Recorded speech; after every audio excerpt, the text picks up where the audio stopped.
Hello everyone and welcome back to another video on my channel PokePidge. Shiny Pokemon have existed since Generation 2 in the Gold, Silver and Crystal games released in 1999. And for over 20 years these rare coloured creatures have been highly sought after. Shiny Pokemon are essentially very rare differing colorations of regular Pokemon, almost like when Jaffa Cakes bring out a rare new flavour, such as pineapple. Orange Jaffa Cakes original, rare pineapple Jaffa Cakes the shiny version. The Let's Go and Sword and Shield games have actually sort of increased the brightness and boldness of these shinies, so it's a bit more noticeable. It makes the Pokemon that don't change much actually look like they're changing a bit more, and the Pokemon that change drastically look even better. Which is what's prompted me to make this video and discuss my favourite shiny Pokemon. To give you guys the full experience, I have limited my list to those available in the Let's Go games and on Sword and Shield, because that's where I can get the game catcher of and show you them in more detail. Luckily, all my favourite shiny Pokemon are actually on these games except one, so I can live with that. Sorry, Lycanroc. So here are my top 10 shiny Pokemon, available on Let's Go or Sword and Shield. Number 10, Venomoth. I absolutely love the cyan style of this shiny compared to the original. Venomoth is potentially based off of the hornworm, specifically the tomato hornworm, but they have no blue variety, just the purple. I've never really used Venomoth until I saw this shiny, and I've used it on a run through since, and it was absolutely pleasing to send out every single time. It has benefited from the bright and bold improvements that the Nintendo Switch style Pokemon games have introduced, because it previously used to be a lot darker. However, I prefer the way it is now in the Let's Go games, and I hope that this stays and carries on. Number 9, Lucha. Shiny Lucha is a pretty different colour compared to the original. Lucha is based off of Mexican style wrestling, and its original colorations are red, green and white, which are the colours of the Mexican flag. And even though its original coloration fits its theme, I still prefer its shiny version. I think it just looks a lot more meaner, a lot more tougher and a lot stronger, and for a Pokemon that's a fighting type, that's quite essential. And that's why it's earned its place on my top 10 list. Number 8, SPon. Now this is the first of 5 green shinies on this list, which is my favourite colour, so buckle up. Shiny SPon seems to be quite hated in the Pokemon community, and people prefer the likes of Shiny Umbreon for example, and I do quite like Shiny Umbreon, especially when in Glimwood Tangle. As you can see here, it just looks really good, and Umbreon is a close second. However, SPon I absolutely love. I managed to Masuda breed a shiny Eevee on Pokemon X and Y, and then I used that and evolved it into a shiny SPon. I moved that up to Sun and Moon and did a few battle trees with it, and of course now I've moved it up to Sword and Shield and it's taken on the Elite Four there. I've got that sort of personal connection with shiny Espeon, and I'm by no means saying that all the other Evolution shinies are bad. However, Espeon is my favourite, and it always will be because I've got that connection to it. Number 7, Grapploct. This is the first of 3 Generation 8 Pokemon on this list, because Generation 8 have absolutely smashed the shiny forms. Grapploct's original design is blue, however its shiny form is drastically different, and it changes it to a red and white colour. Now I'm a Newcastle United fan, so liking something in red and white is going to be quite tough. And seeing as Grapploct is not a water type, I don't know why they chose the blue over this red and white shiny colouring for it, but oh well. There's not too much to say about shiny Grapploct apart from the fact that it looks brilliant. I'm planning on breeding one for a run through soon because I really do like it. It's got a great signature move of Octolock. It's a fantastic Pokemon, and like I say, on top of all of that, its shiny form just tops it. Number 6, Orbeetle. From one Gen 8 Pokemon to another now. Orbeetle is one of my favourite Gen 8 Pokemon in general, and its shiny coloration makes it even better. Changing from the red to purple really fits the PokePidge suit, thank you very much.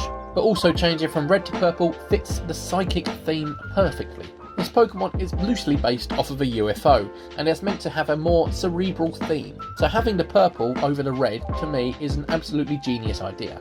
This is strengthened with its Gigantamax form. Just look at that. How can you look at that and not enjoy it? I'm so glad I managed to get myself one of these, and it's going to be another Pokemon I use very frequently. Number 5, Vicodin. Now I have to say immediately that the mix of lime green and silver for shiny Vicodin is insanely stunning. For me, it physically makes it look shiny, it makes it look metallic, and it just makes it look better. Its previous evolutions are more red in their shiny form, and I am glad they didn't continue this with Vicodin. It still looked good as red, but the silver and lime green hair is just piercingly stunning. It fits the design of this Pokemon very well, considering it's got those sort of pincers at the front, and it just makes it look like it's got a tough body. You have to agree, it looks better than its original colouring, it looks much more impressive, and that's why it's on my list. Number 4, Bisharp. Now Bisharp is part steel, which is one of my favourite types, and Bisharp is one of my favourite shinies. Vigovolt's shiny form looked metallic, but Bisharp looks even more metallic, which helps that steel typing. What I love most about shiny Bisharp is that deep blue it gains rather than the deep red. It suits it better and works with the almost bronze arms it develops rather than the silver. This is one of those Pokemon that I just can't really explain why I like it a lot, I just do. It's a very strong Pokemon, its shiny form is fantastic, it may even be one of my favourite Pokemon. Number 3, Hydreigon. Now the top 3 Pokemon are all going to be green. Sorry, it's my favourite colour. Fittingly, my third favourite shiny is the 3-headed Dragon Dark type Hydreigon. Now firstly, this Pokemon is awesome enough in general, but then to make it green? Perfect! The origin of this evolutionary line was to follow a military tank, which is why they still have the tyre treads on their body. So this could be why the shiny colour is green, and I'm glad they chose that route. Green and purple shouldn't work, they're completely contrasting colours. But the way that they contrast here on the Pokemon just fits for me. It's an amazing shiny form for an amazing Pokemon. It's one of the best things to come out of Generation 5. Number 2, Dreadnought. Now as a water type, it makes sense for Dreadnought to be blue. However, just look at the beauty of that deep green.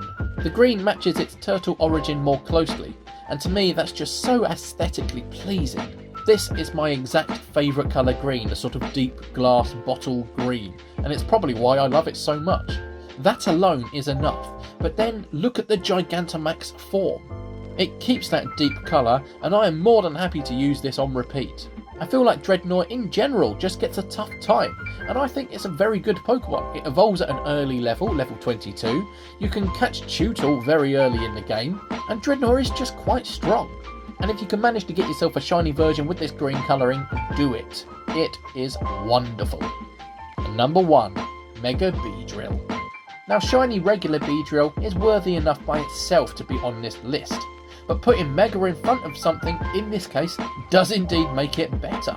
The sharp green paired with the black for its stripes as well as those menacing blue eyes makes it look even more venomous than its regular colouring. And for a Pokemon that is a bug poison type with a stinger, you need it to look as venomous as possible. And speaking of those stingers, when it uses all 5 at the same time in a move, it is absolutely terrifying, especially in this colour. When I first saw it, I knew I had to have one, and I couldn't get one in Generation 6, I couldn't get one in Generation 7, and I had to wait until the Let's Go games on the Switch to get myself a shiny Weedle and evolve that all the way up. And even then, you couldn't get the Mega Stones until after you'd finished the main story, so I had to wait so long to get myself a shiny Mega Beedrill, but I finally got one. I used it in my Master Trainer series, and believe it or not, that was the first time I ever Mega Evolved a shiny Beedrill. What you saw on that screen was me using shiny Mega Beedrill for the first time, and for that to be my favourite shiny, it was a special moment, and I'm glad I caught it on camera. It's going to take a lot to beat this as my favourite shiny Pokemon, so let's just see what Pokemon have got in store for the future. But that's it for now. They are my top 10 favourite shiny Pokemon. What are some of yours? Do you hate some of the Pokemon I've put in this list? You probably do. Let me know in the comments below, and let me know what some of your favourites are. Please do like the video if you've enjoyed it, subscribe to the channel if you want to see more from me, and share if you feel the need to. But for now, that is all from me. Thank you very much for watching, and I shall see you again soon. Bye bye.